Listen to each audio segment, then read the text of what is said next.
Καλέ! Μαύρο είναι. Τι έτσι κάνεις στην κρίδα? Έτσι όπως χτύπησε, πιθανότατα μαύρο είναι. Να συνεχίζει και χτυπάει, ενώ το μαύρο...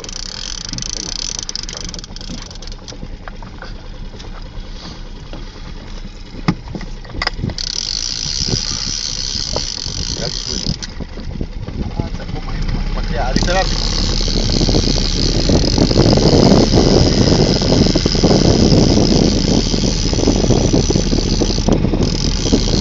Σταμάτησε να χτυπάει. Σε ψάρισε. Μη μου λες τώρα τέτοια. Μέχρι τέτοια. Αν είναι μαύρο, θεωρητικά θα έχει σταματήσει λόγω βάρος.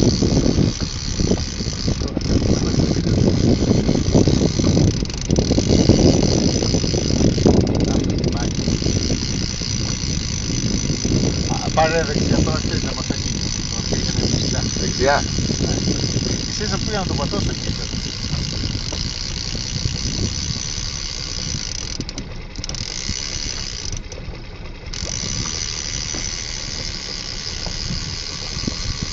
Βγάλαμε καμιά στηρούλα. Φυσικά η συμπεριφορά του μου θύμισε τις θύρες έτσι που χτυπάγανε, αλλά γιατί χτυπάει μέχρι ψηλά. Χτυπάει και τώρα. Αυτό δεν είναι μαύρο. Τόση διαδρομή σταματάνε αυτά.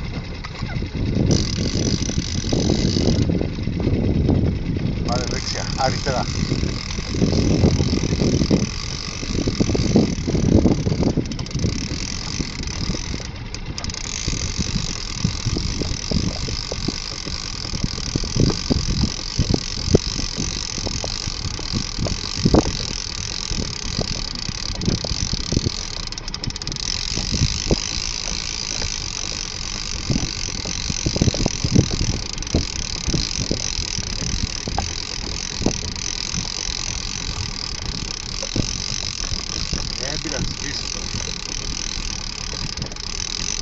Τώρα από τις τόπες δεν θα σβήσεις, θα κάνει υπομονή.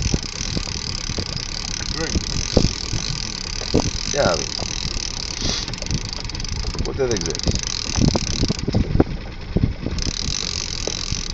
Λαφκάνει και τρένα. Τώρα την ευλογησία του καλονίου που πέσει στα φρένα. Ακόμα έχει κουράγιο. Βγάλει το γάτο. Α, το μικρό.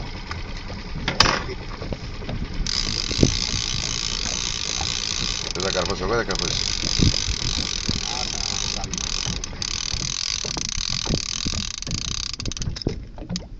Κοίτα δε τι μου κάνει ακόμα.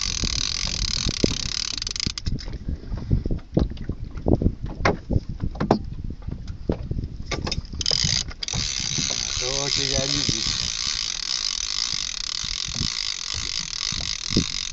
Όχι, για μαύρο δεν φαίνεται. Για να δει. Αγρίδα. Δεν είναι και συναγριδούλα με το μικρή. Αυτή. Α!